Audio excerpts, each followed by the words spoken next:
जय हिंद एवरीवन। तो इस सेशन में हम करने वाले हैं सिंधु घाटी सभ्यता, आर्मी जीडी, एसएससी जीडी और अन्य कई एग्जामों के लिए इम्पोर्टेंट चैप्टर, जिसका हम आज वीवीआई एमसीक्यू कराने वाले हैं। इसका हम लेक्चर 1 ले चुके हैं जिसमें हम थ्योरी कराए थे। अभी इसका हम पार्ट 2 करा रहे हैं, जिसमें आपका रहेगा ऑब्जेक्टिव क्वेश्चन। और ऑब्जेक्टिव क्वेश्चन काफ़ी इम्पोर्टेंट होता है परीक्षा की दृष्टि से, तो आपको इस सेशन को पूरा अंत तक देखना है। हम ऐसे ही आपको 2 से 3 और पार्ट लेकर आएंगे और सिंधु घाटी की सभ्यता फाइनली 100% क्लियर हो जाएगा। चलिए बिना किसी देरी का हम स्टार्ट करते हैं। यहाँ पर आपका है दिया गया है प्राचीन भारत चैप्टर 1 सिंधु घाटी सभ्यता complete, VVI MCQ, SSC GD, army special part 2 और अन्य एग्जामों के लिए भी ये स्पेशल है। तो आपका फर्स्ट नंबर क्वेश्चन से हम चलते हैं। आप लोग इस सेशन की जितना हो सके शेयर कर देना। सिंधु घाटी सभ्यता का अन्य नाम क्या है? सिंधु घाटी जो सभ्यता था उसका अन्य नाम क्या है? तो इसका हमको हो जाएगा आपका right answer option B, Harappa सभ्यता। मैं थ्योरी भी कराया था, थ्योरी में भी बतलाया था। प्रश्न संख्या वाले पे हम चले। आपका प्रश्न संख्या है, हड़प्पा सभ्यता की खोज सबसे पहले किस स्थल से हुई? ये भी हम थ्योरी में कराए थे, तो आपका इसका राइट आंसर हो जाएगा हड़प्पा। प्रश्न संख्या हम अगले पे चले। आपका अगला 3 नंबर प्रश्न है, मोहनजोदड़ो की खोज किसने की? तो इसका आपका राइट आंसर हो जाएगा ऑप्शन बी, आर.डी. बनर्जी। आपका राइट आंसर हो जाएगा। प्रश्न संख्या चौथे पे चले। आपका चौथा प्रश्न है, हड़प्पा सभ्यता किस युग से संबंधित है? तो आपका इसका राइट आंसर हो जाएगा सी, कांस्य युग से। मैं आपको थ्योरी में भी बतलाया था। मैं फिर एक बार बता दूं कि मैं 3 से 4 पार्ट लेकर आएंगे इस वीडियो के, और आपको थोड़ा थोड़ा क्वेश्चन दूंगा, एक ही बार हार्ड ना होके, और आप सब याद कर लेना। आप मेरे सभी लेक्चर और वीडियो को देख लेते हो तो आपको हड़प्पा सभ्यता से संबंधित कोई भी सवाल नहीं छूटेगा। और मैं ऐसे ही सारे चैप्टर वाइज और टॉपिक वाइज क्लास लूँगा जो आर्मी, एसएससी जीडी और अन्य एग्जामों के लिए इम्पोर्टेंट है। तो चलिए अब हम 5 नंबर प्रश्न की ओर चलते हैं। 5वां नंबर आपका प्रश्न है, सिंधु घाटी सभ्यता नगर नियोजन कैसा था? तो आपका इसका राइट आंसर हो जाएगा ग्रिड पद्धति। प्रश्न संख्या अब हम अगले पे चले। आपका अगला 6 नंबर प्रश्न है, सिंधु घाटी सभ्यता में मकान किससे बने होते थे? तो इसका आपका राइट आंसर हो जाएगा पक्की हुई ईंट की। मैं आपको जब लेक्चर ले रहा था तो उस टाइम एक इथी में भी दिखाया था, फोटो भी डाला था वहाँ पर।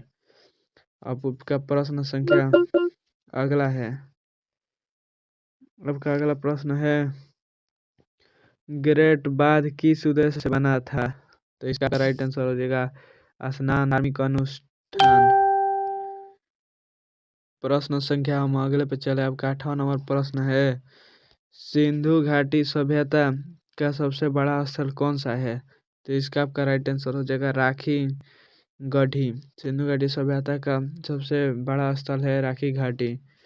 प्रश्न संख्या 9 नंबर पे चले हम। तो आपका 9वां प्रश्न है, धोलावीरा किस नदी के किनारे स्थित है? तो इसका आपका राइट आंसर हो जाएगा घाघर। प्रश्न संख्या हम अगले पे चले। आपका अगला प्रश्न है, कालीबाग किस राज्य में स्थित है? तो आपका इसका राइट आंसर हो जाएगा सी, राजस्थान। अब हम प्रश्न संख्या अगले पे चले। आपका अगला प्रश्न है, लोथल किस लिए प्रसिद्ध है? तो इसका आपका राइट आंसर हो जाएगा बंदरगाह के लिए प्रसिद्ध है Lothal. B answer the right. आपका 12 नंबर प्रश्न है, सिंधु घाटी सभ्यता की लिपि कैसी थी? तो इसका आपका राइट आंसर हो जाएगा ऑप्शन सी, चित्रलिपि, द राइट आंसर। प्रश्न संख्या अब अगले पे हम चलें। सिंधु लिपि किस दिशा में लिखी जाती थी? तो मैं उसी टाइम भी बतलाया था कि सिंधु लिपि आपका दाएं से बाएं लिपि में लिखी जाती है। Option number B, the right answer, 100%। प्रश्न संख्या अब 14 पे हम चले। अब 14वां प्रश्न है, सिंधु घाटी सभ्यता में किस जानवर का प्राण नहीं मिला? तो आपका ऑप्शन सी, घोड़ा। वो इसीलिए हम बोलते हैं आपको थ्योरी करना काफ़ी इम्पोर्टेंट है। अगर आप थ्योरी कर लेते हो तो कोई भी प्रश्न पकड़ने में आसानी होता है। अब प्रश्न संख्या अगला है, सिंधु सभ्यता में मुद्रा के रूप में क्या प्रयोग होता था? तो इसका आपका राइट आंसर हो जाएगा मोहर।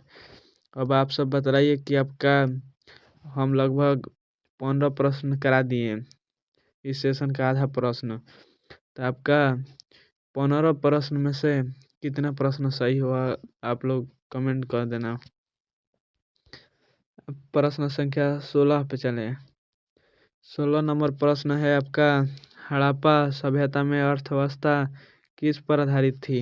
तो इसका आपका राइट आंसर हो जाएगा ऑप्शन सी, अर्थव्यवस्था कृषि पर आधारित थी। अब प्रश्न संख्या 17 की ओर चले। 17 नंबर आपका प्रश्न है, सिंधु सभ्यता में किस फसल का प्रमाण नहीं मिला? आपका राइट आंसर हो जाएगा चावल।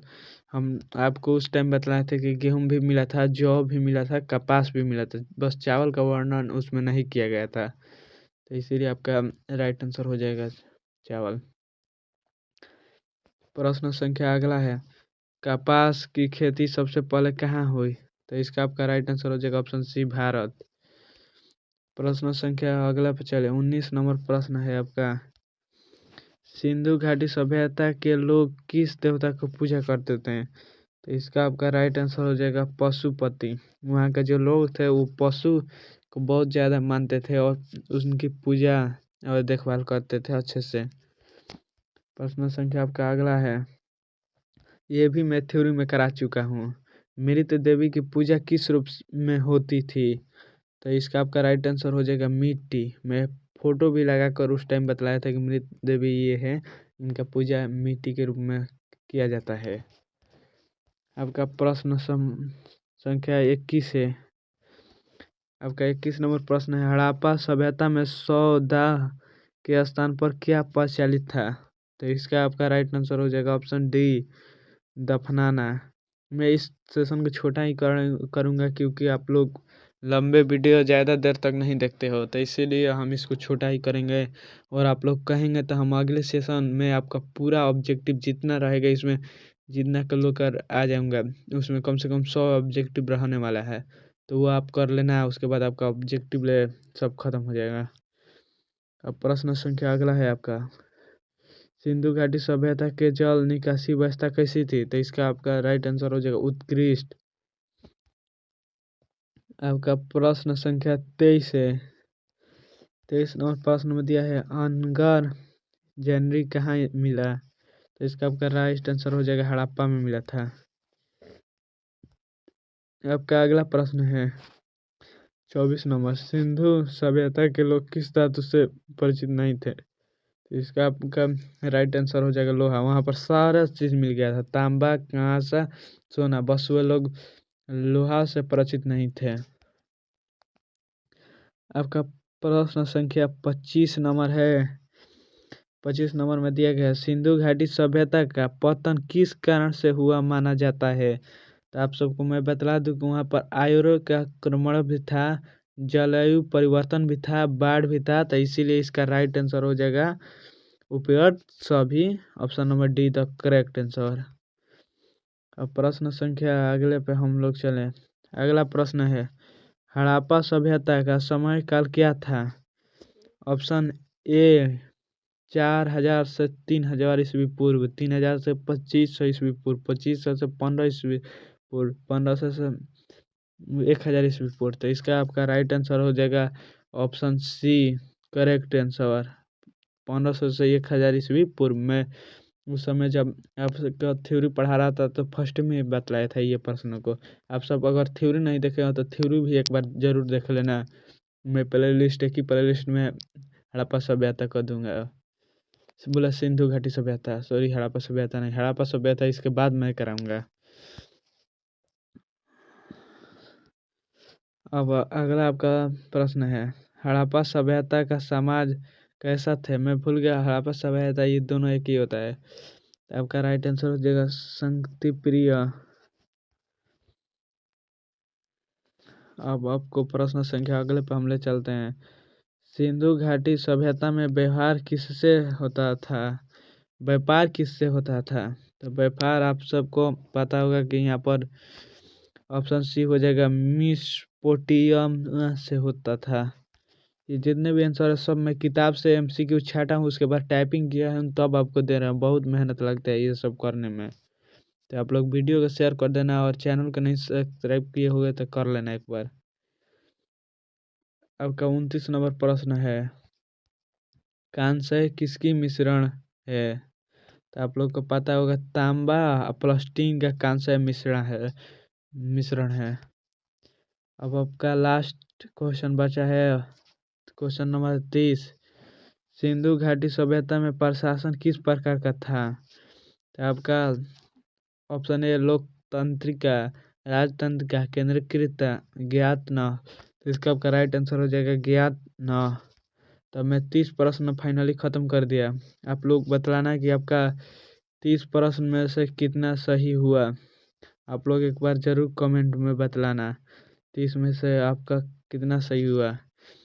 और मैं ऐसे ही सेशन लाता रहूँगा। ये आपका पार्ट 2 था। हम कोशिश करेंगे कि पार्ट 3 में आपका सारा ऑब्जेक्टिव क्लियर हो जाए। तो आप लोग के लिए थैंक्स है। आप लोग सपोर्ट करिए और लाइक कीजिए और सेशन के ज़्यादा से ज़्यादा शेयर कीजिए। तब तक मिलते हैं पार्ट 3 क्लास में। तब तक के लिए जय हिंद, वंदे मातरम।